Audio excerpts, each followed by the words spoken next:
For just a moment, a few pages from where we left off the other day. Page 138, which is the end of chapter 12. This is after Arul has seen the palace, okay? And she and Bardia make their way back to Glome. And she's asked Bardia, what do you think I saw? Or what do you think her husband is, etc. And he said, I'm not really one to talk about the gods, but, if you want my honest opinion, I think it's a man.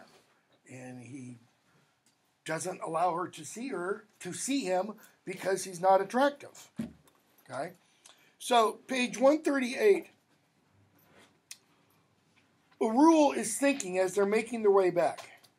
She's happy. Psyche is happy, said my heart. Whether it's madness or a god or a monster, whatever, she is happy. You have seen that for yourself.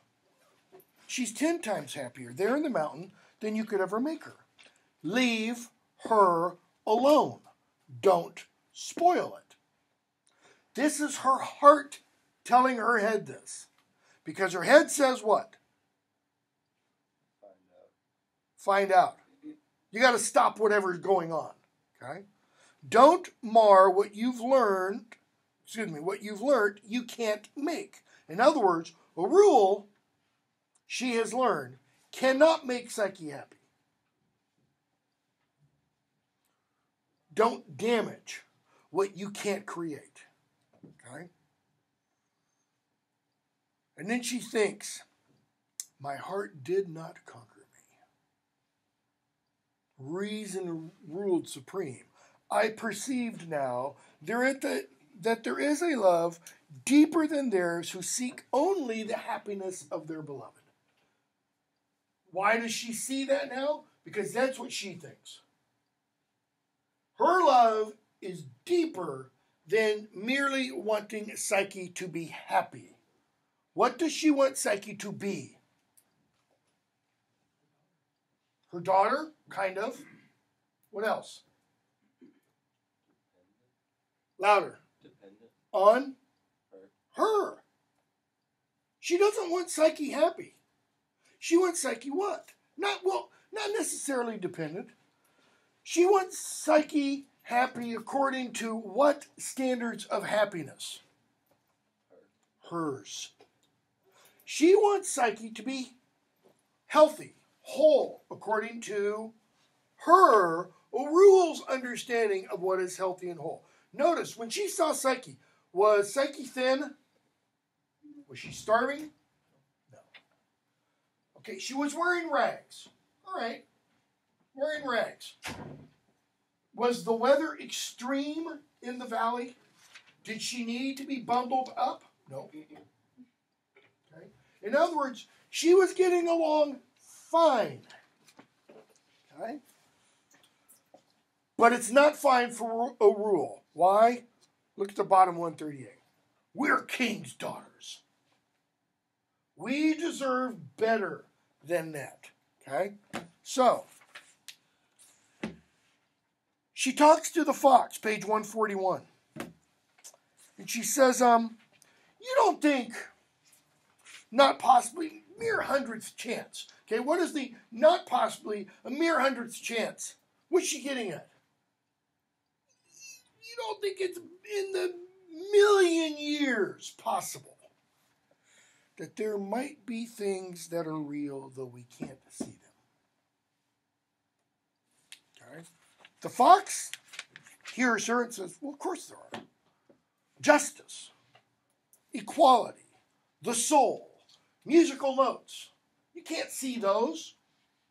My voice, you can't see it. You can hear it. Okay? She goes, no. I don't mean those.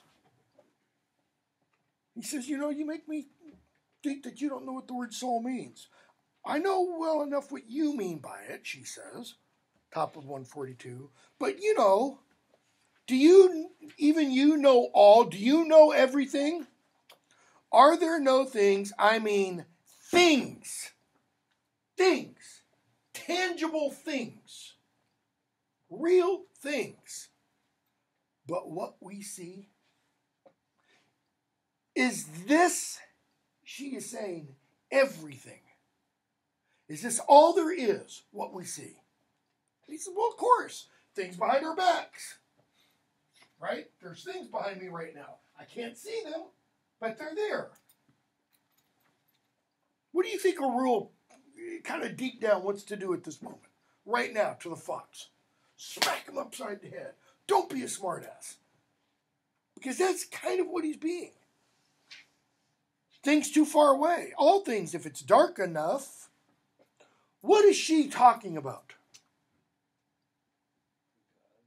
The gods? Louder? The palace?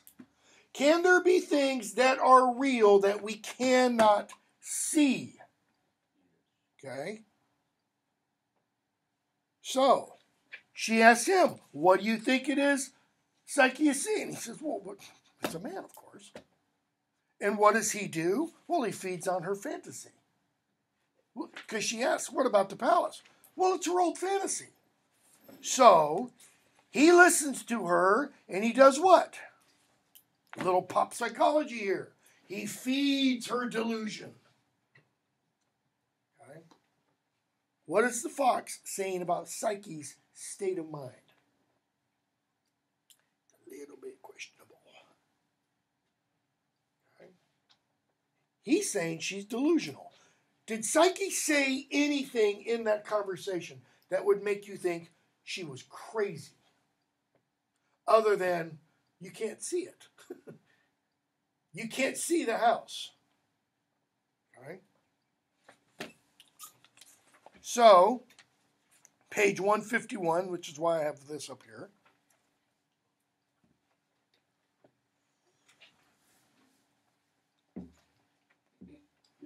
She says at the middle of the page, after talking with the Bardia, after talking with the fox, my mind was much clearer now. I now saw that I had strangely taken both Bardia's explanation and the fox's for certain truth. That is, they have to be right. There has to be a man involved who is tricking Psyche. I was the child of Gloam and the pupil of the fox. The child of Gloam.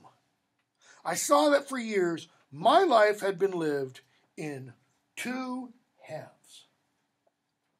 You could put mind, heart. And she never does what? She never integrates them. She's been living a dichotomy, in other words.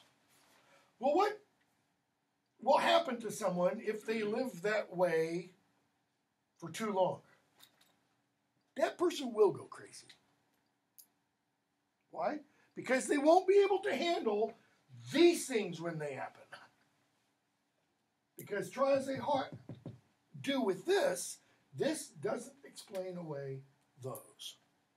All right? So, she decides she's got to go back. I've got to go back to Psyche. Page 152, right in the middle. And even though she decides she's got to go back to Psyche, part of my mind now was saying, do not meddle. Anything might be true. You are among marvels that you do not understand. Carefully, who knows what ruin you might pull down on her head and yours.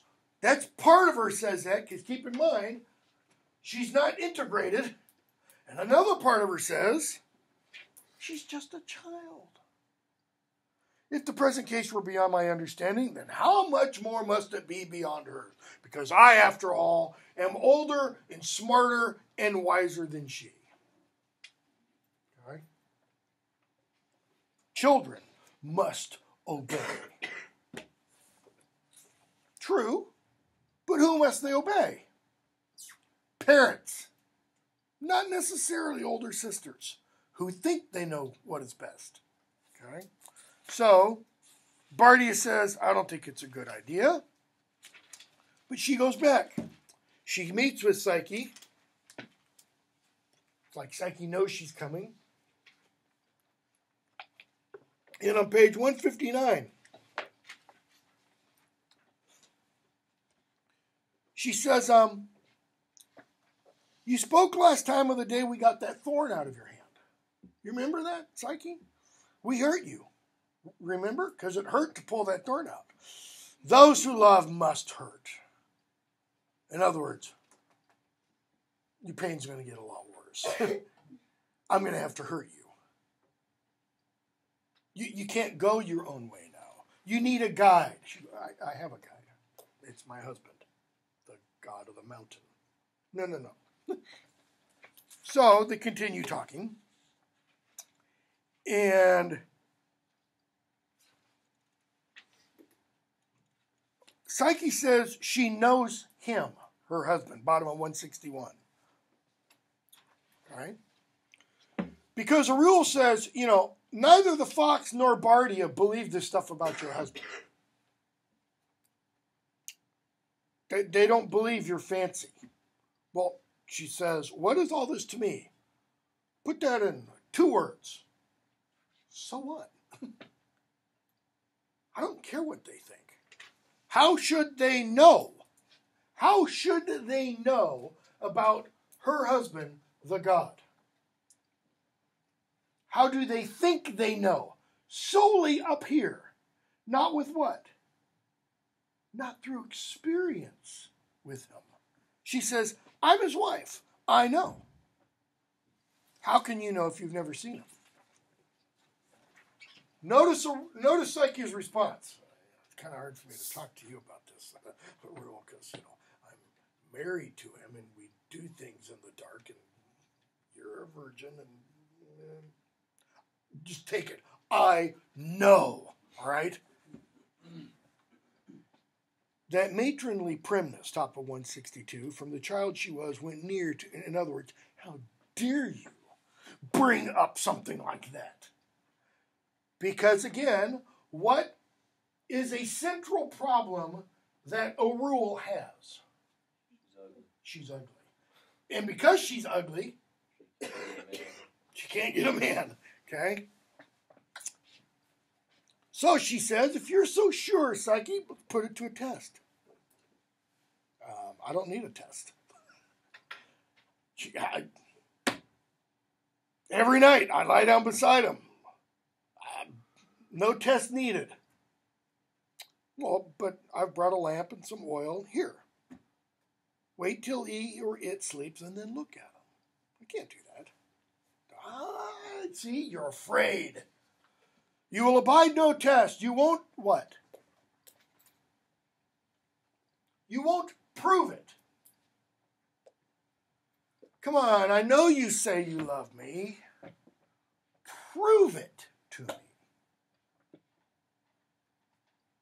It's what every guy says to every girl when they're 16, 17, whatever. Prove it. Give me something.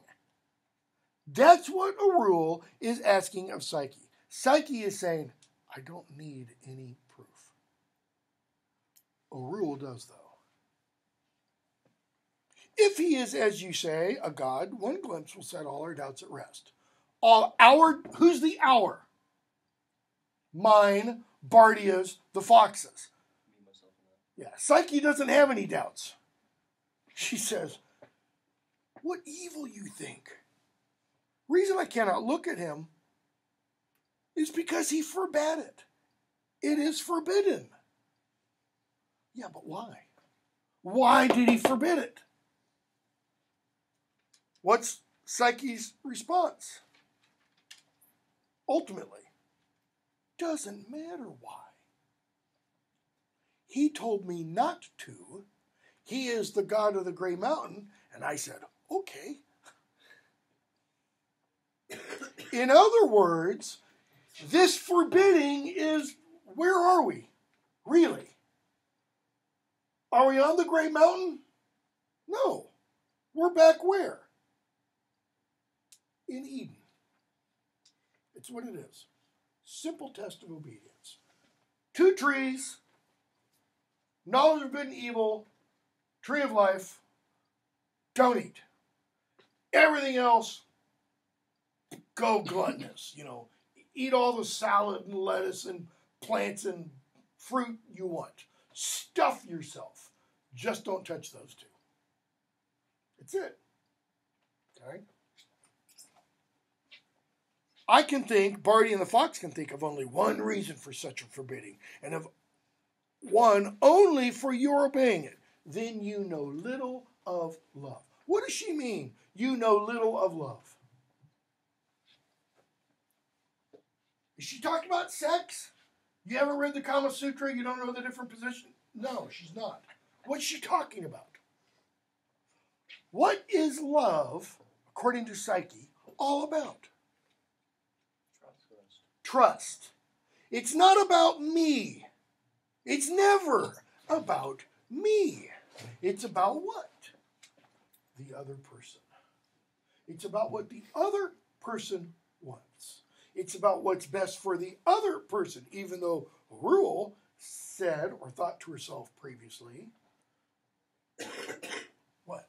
It's not wanting the best for the other person. Sometimes there's a deeper kind of love. No, there's not.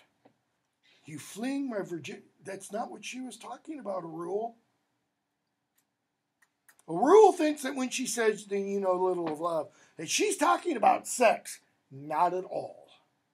She's talking about what? And I know, it's a word we don't like to use in our society. Submission. I submit myself to that other person. What does that mean? And again, this isn't sex. Beneath. I put their what over mine? Needs. Wants.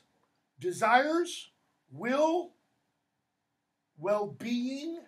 All of that stuff over mine. Okay? It's what those 3 junior ROTC kids did. They showed exactly what Christ meant when he said, greater love hath no man than this, that he's willing to lay down his life for a friend. Okay? Wasn't about sex, wasn't about romance. It was about the needs of the other kids in that school being placed above their own. Because their own need said what? Get the hell out of here.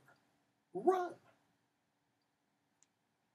And they put that need down for somebody else's. A rule straight over her head. She doesn't understand that. Okay?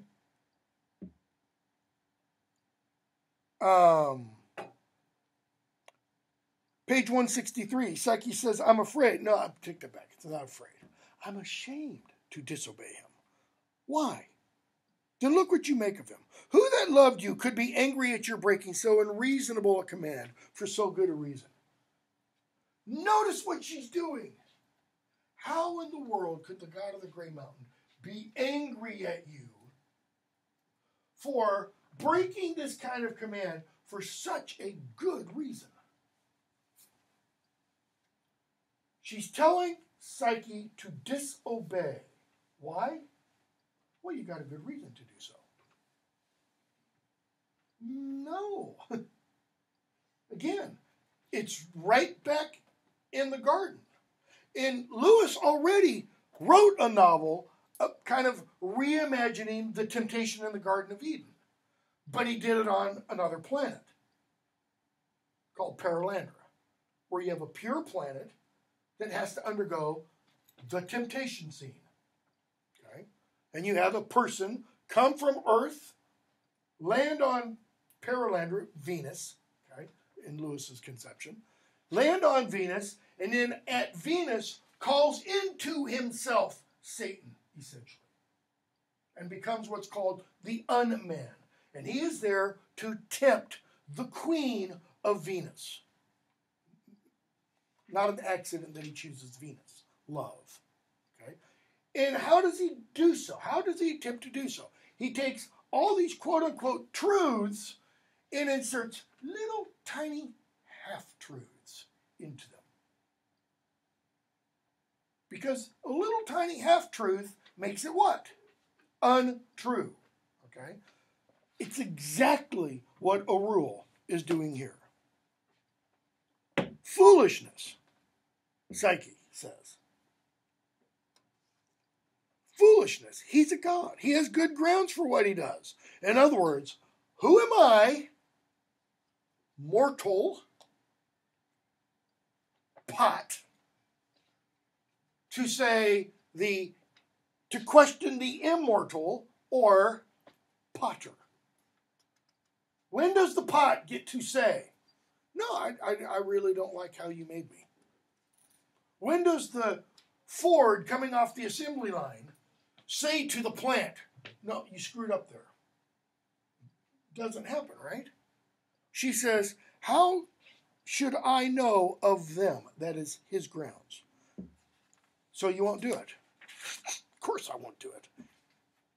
All right? So, 165. She stabs herself.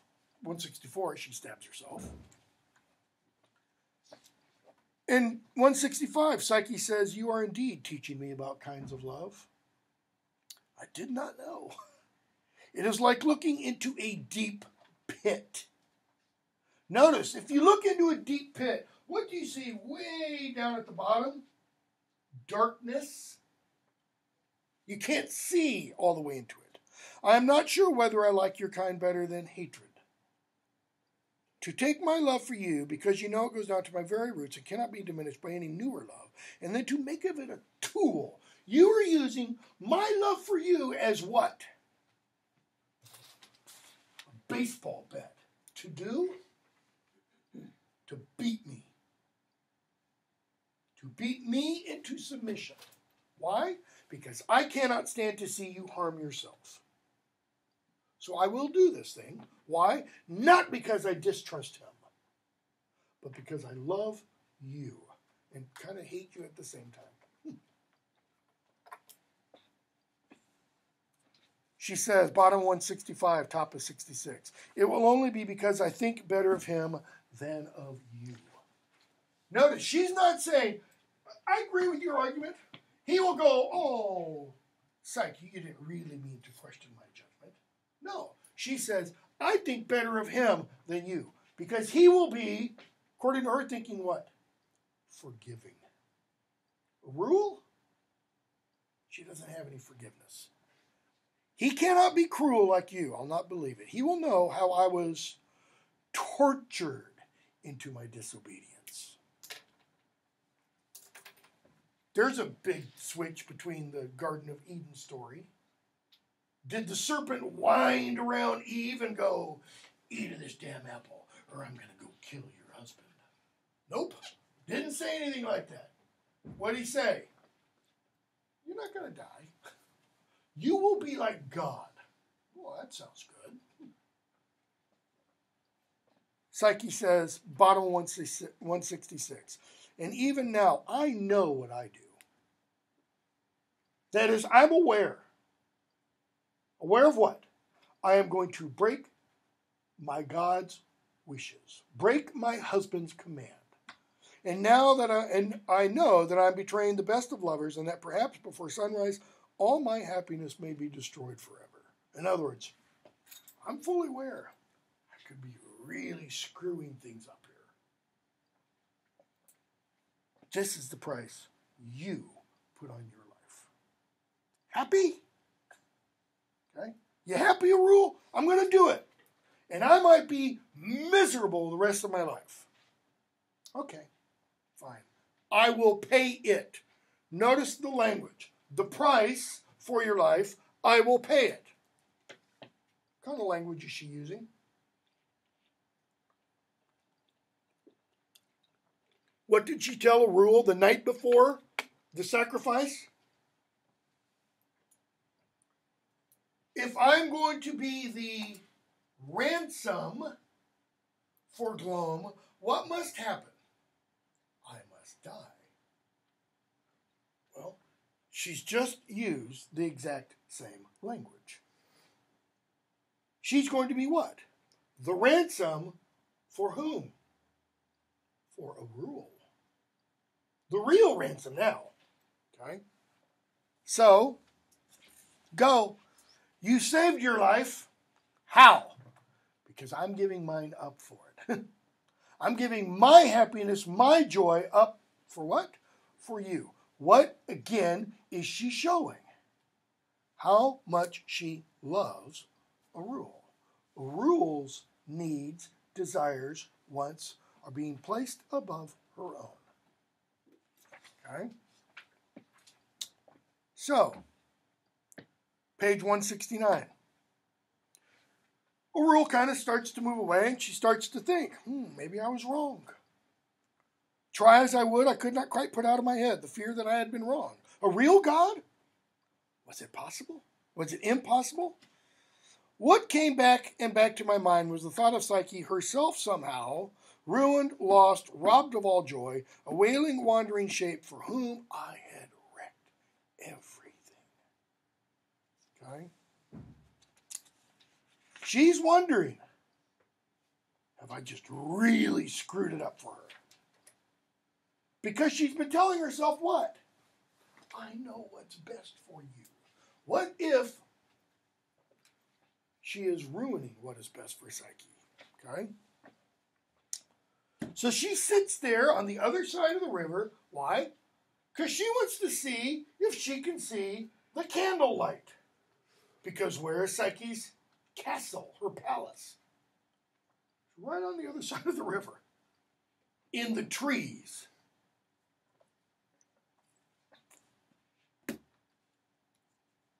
And we're told, page 170, the first light came soon enough and vanished again. I said to myself, so, all's well this far. Made me wonder what I meant by well. Gets bitterly cold. Okay.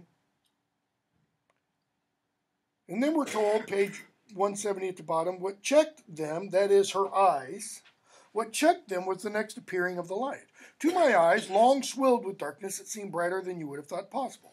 Bright and still, a home-like thing in that wild place. And for a time longer than I had expected. It shone and was still, and the whole world was still around it. Then the stillness broke. In other words, this wasn't a mere candle being lit. It's like a spotlight is turned on in the woods. And it's like everything goes dead. Just time stops. Top of 171. And then she hears a voice. The great voice which rose up from somewhere near, which from somewhere close to the light, went through my whole body in such a swift wave of terror it blotted out even the pain in my arm. Not an ugly sound. Even its implacable sternness. It was golden. Golden meaning pure. Rich, beautiful.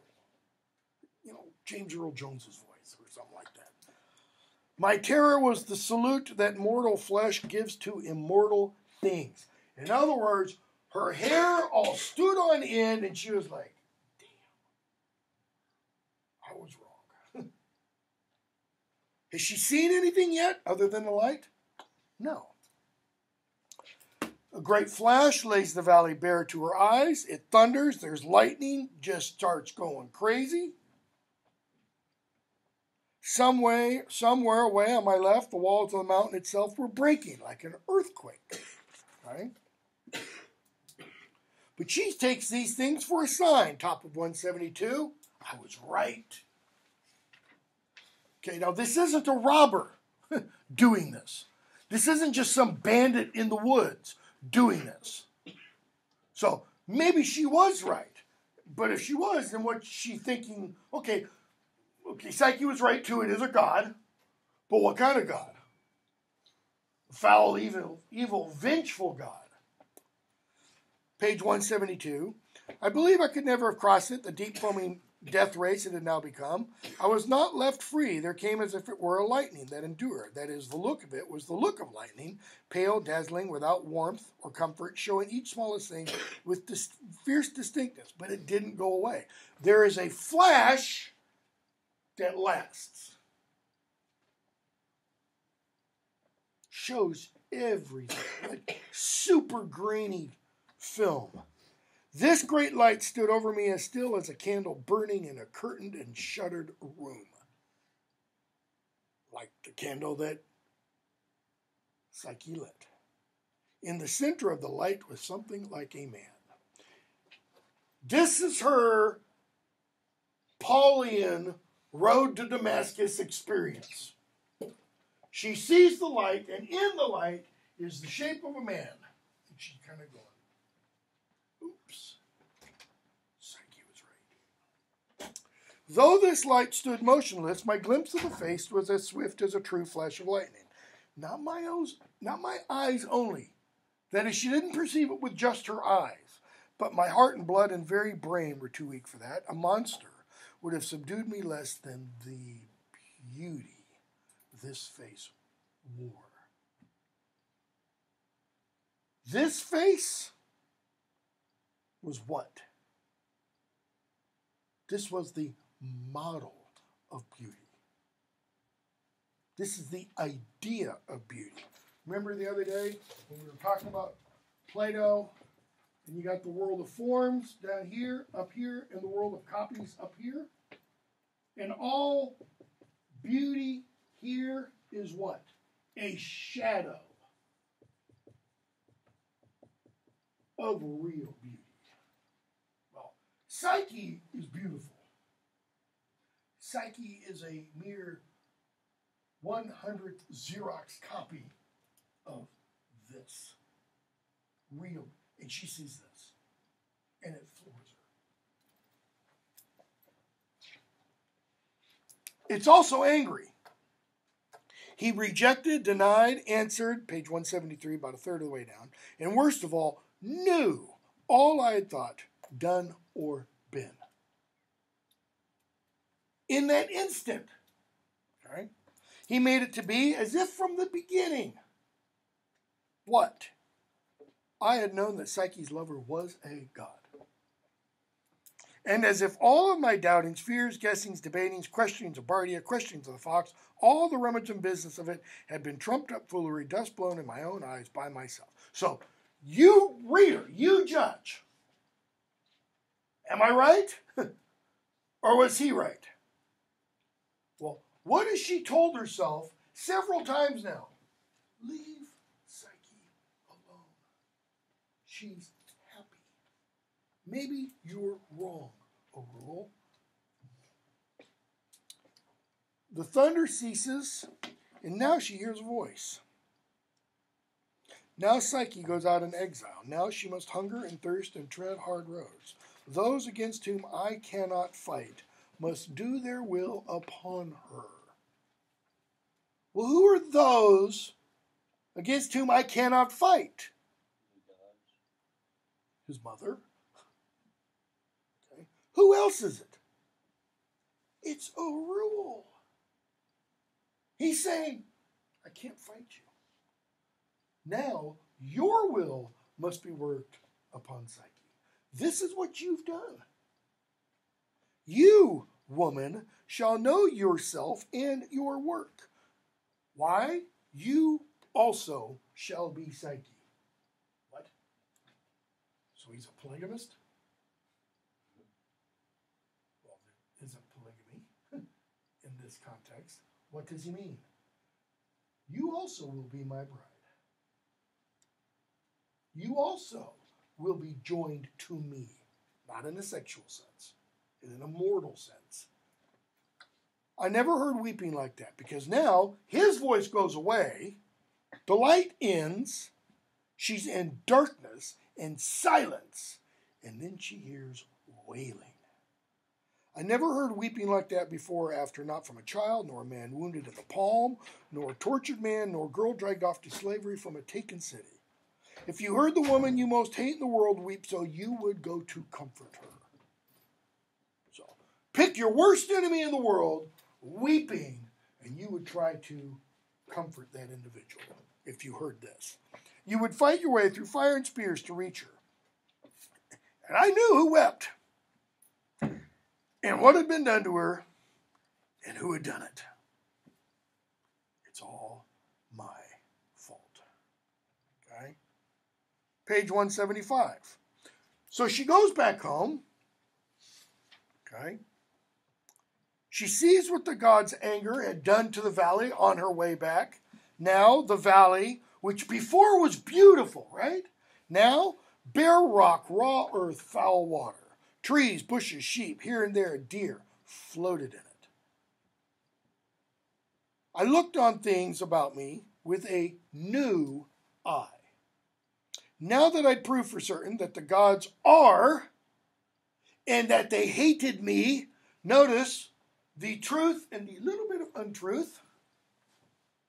She did prove that the gods are, right? Has she proven that they hate her?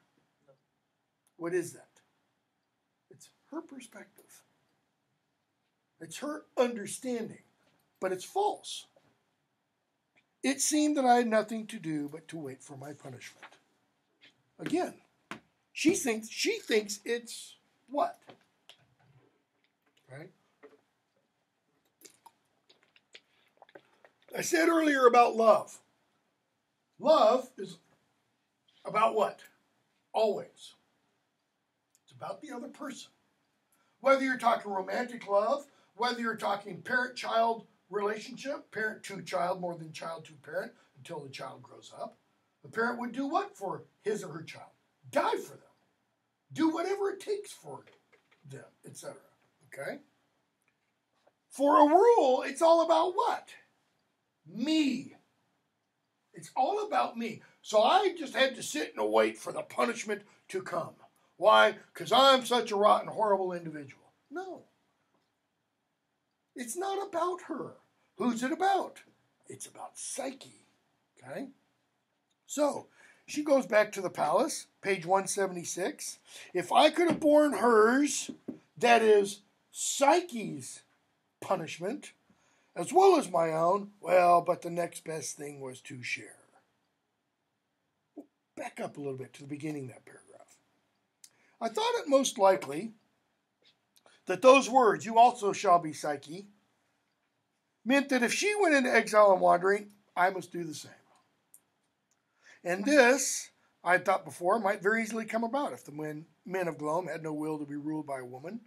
But the god had been wide of the mark, so that they don't know all things. If he thought he could grieve me most by making my punishment the same as Psyche's. I mean, if I could have borne hers as well as my own, well, next best was to share. Notice she's implying, I would have done that. Okay. So she goes back. She tells the fox what she did in terms of stabbing herself. And he's like, why? Why did you think about that? Bottom of 178. Okay. And he tells her, top of 180, did you think I would try to press or conjure it out of you? That is, that you were going to go back? Never that. Friends must be free. My tormenting you to find it would build a worse barrier between us than your hiding it. Someday, but you must obey the God within you, not the God within me. What's he mean? I wouldn't have pressed. Why? Friends must be free. What does that mean? Free to what? To do what they want. To follow the God within. That word I put up on the board the other day. Their daemon or their genius. That's why he says, someday you got to follow the God within. What was going to come after someday? I think he's going to say, someday I'll make it clear to you. But he can't. Why? This is why the giving of advice, man, one should be really circumspect about giving advice. Why? If Rashid were to come to me and ask me for advice, I probably wouldn't be willing to give it. The most I would say is, well, if it were me, here's what I would do. Why? Because I'm not Rashid. I don't live in his shoes. I don't have his background. I don't have his hopes and desires in wants out of life. I know what mine are for the most part. Okay? So you got to follow what's within. So, we're told, bottom of that page, hitherto, like all my countrywomen, I had gone barefaced. That is no veil. Hitherto, up unto that point. On those 2 journeys up the mountain, I had worn a veil. Why? Because I wished to be secret. That is, when they saw people along the way, she didn't want them to know this is the princess. Okay? I now determined I would go always veiled. The original title that Lewis had for this was Barefaced. And he changes it to Till We Have Faces. Did you have a question? Okay, I thought I saw your hand. So, why does she now go veiled? She's ashamed. Can she not accept her? Well, she's ugly. She can't accept her face. Even though, as Psyche, told her, what is it people are most ashamed of? Those things they really can't change about themselves. So, her arm heals. She goes into the king's chamber. She becomes kind of an advisor to the king. Notice, it gives her a sense of power that she can see his face and he can't see hers. But he likes it this way because she's ugly and he doesn't like seeing the ugly daughter. Okay? And we're going to skip a bunch. Page 191. One night she's outside and she meets a man and he wants to go see the king. And he says to her,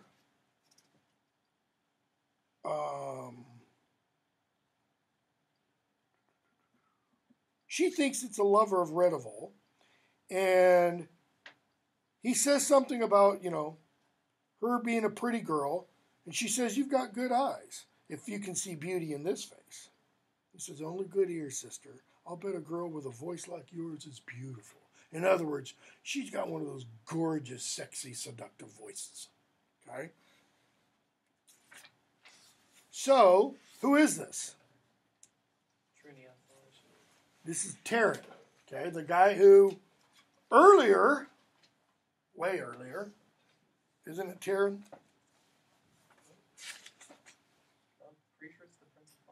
Yeah, Prince of Fars, sorry. So, let's see here. We're going to skip a bunch again. So she fights...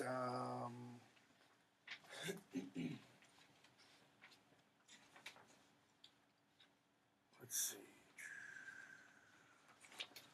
The king's about to die. She's going to become the queen. I'm trying to think if I need to talk about this passage. Redival's afraid she's going to be killed. She says, no, I'm not going to kill you. The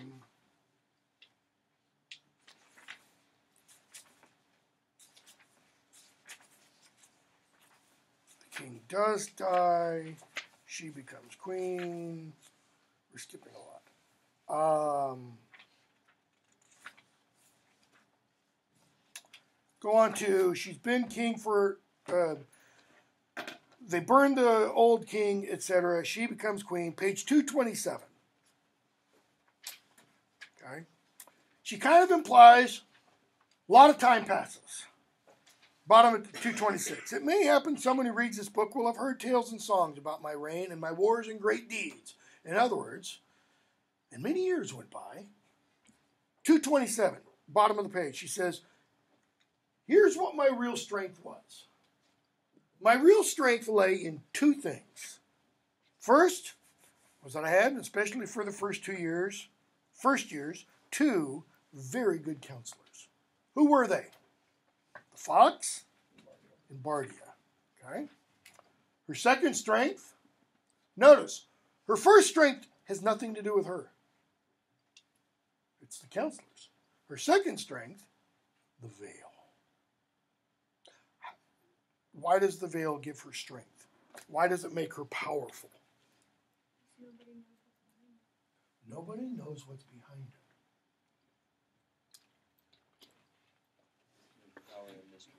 There's power in mystery. Echoes from earlier in the novel. What did the priest of Ungit say when he went to the king to talk about the accursed? He said, this Greekling, he talks about things he doesn't know. He talks about the gods like they are what? Letters on a page. But he says holy places are dark places. The gods are what? Hidden, mysterious. And what does she continually go on about? How do the gods speak to us, people in Glome, in Greece and such? Through riddle, through mystery. You see the parallel? She's become like a god to people. They can't see her face. She's become mysterious. She's become awful in that sense. Full of awe. Okay. 228. She's giving us what some people have said why she wears the veil. The best story. In other words, this is the one I really liked. I'd love to hear this one. Was that I had no face at all. If you stripped off my veil, you'd find emptiness. Till we have faces, until the face is made. But another sort said that I wore a veil because I was of a beauty so dazzling that if I let it be seen, all men in the world would run mad. Or it was that Ungit was jealous of my beauty and had promised to blast me if I went barefaced. The upshot of all this was that I became something very mysterious and awful. In other words, she becomes to the people around her, not the fox, not Bardia, they know what she looks like, but others, she becomes what the gods are to her. Okay? So,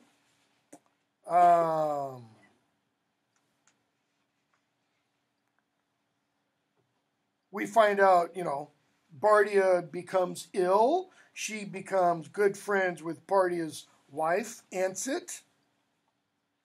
The fox dies. He gets a kingly burial. Page 241. This one will definitely finish on Friday. Visitors come. And we're told, page 241,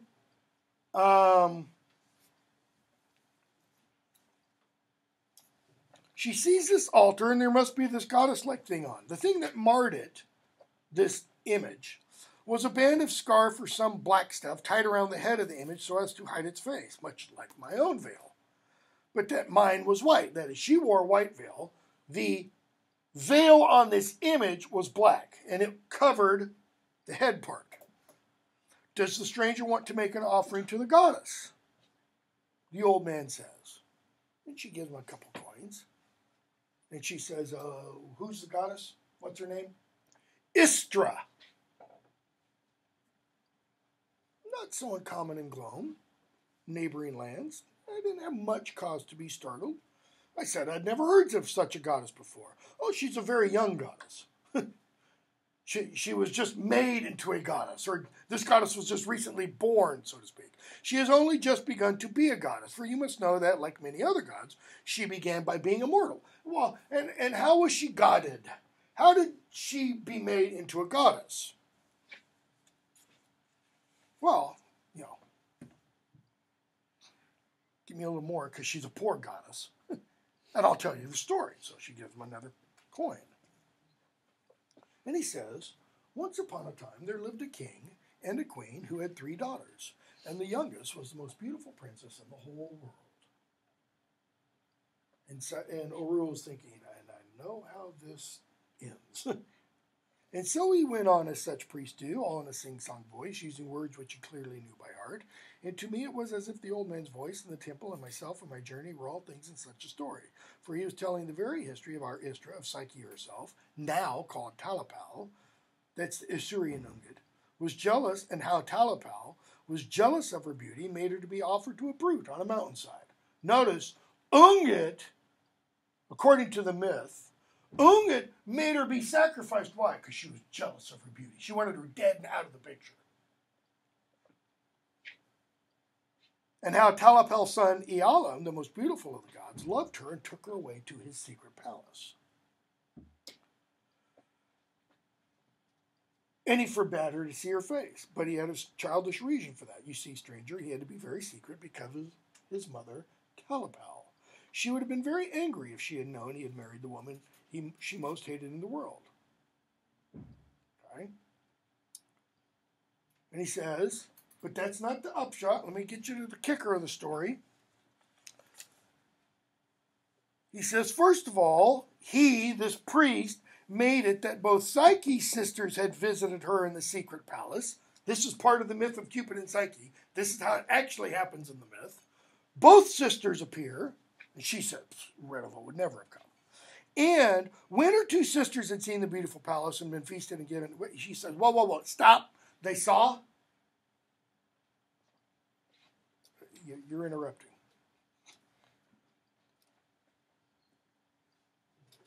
They weren't blind, and then it was as if the gods themselves had first laughed and then spat in my face. So this is the story. Okay. How could any mortal have known of that palace at all? That much of the truth they had dropped into someone's mind in a dream or an oracle or however. That much and wiped clean out the very meaning, the pith, the central knot of the whole tale. What's the meaning, the pith, the central knot of the whole tale? Do I not do well to write a book against them, telling what they have kept hidden? What have they kept hidden? For if the true story had been like their story, no riddle would have been set me. What's the riddle? Are the gods real or is Psyche crazy? No. I mean, it's close to that. She sees the palace, right? She saw the palace. Drinks the water, sees the palace, stands up, palace disappears. What's the difference between her reality and the story's version? In the story's version, the two sisters what? They see it. They go inside it. They are served meals there. They eat there. When Psyche gives Arul a cup of wine, what's the cup? What's the wine? Water. Or water. The water from the stream. Okay. She sees hands. She sees water. The two sisters, they see goblets and they taste wine. That's what she's saying. That's what's missing from her experience. If they told the truth, if I'd experienced what that story says, she says there would have been no guessing and no guessing wrong. She would have what? I would have known. In Flannery O'Connor's A Good Man is Hard to Find, written, I think about the exact same time as this. I want to say 55, maybe 56. You have a character who's a killer, and he kills people, and he says, towards the very end of the short story, why he kills people. Because he wasn't there at the crucifixion. Or he wasn't there when Jesus rose Lazarus from the dead. And he says, if I had been there, then I'd have known. I'd have known. Known what? Was it real? Was it true? And if I'd have known, then he wouldn't have to live, quote unquote, how? By faith. Okay? She says, it's a story belonging to a different world, a world in which the gods show themselves clearly and don't torment men with glimpses, nor unveil to one what they hide from another, nor ask you to believe what contradicts your eyes and ears and nose and tongue and fingers. And now to tell my stories, if I had the very sight they had denied me, is it not as if you told a crippled story and never said he was lame, or told how a man betrayed a secret but never said it was after 20 hours of torture? And so the priest goes on, and so the two wicked sisters, they made Istra, blah, blah, blah. And did they want to separate her from the god if they had really seen the palace? They wanted to destroy her because they had seen her. Why? Because they were jealous. Notice how the story has changed. Or has it? Does Arul do what she does to Psyche? Because way down in here, deep in the gloam inside her, she's jealous. After all, look at Psyche. What does she have that Arul doesn't have? Even before she goes off to the Grey Mountain. She's beautiful. Okay, we'll stop there. Expect a quiz over the rest, like the second half, on Friday.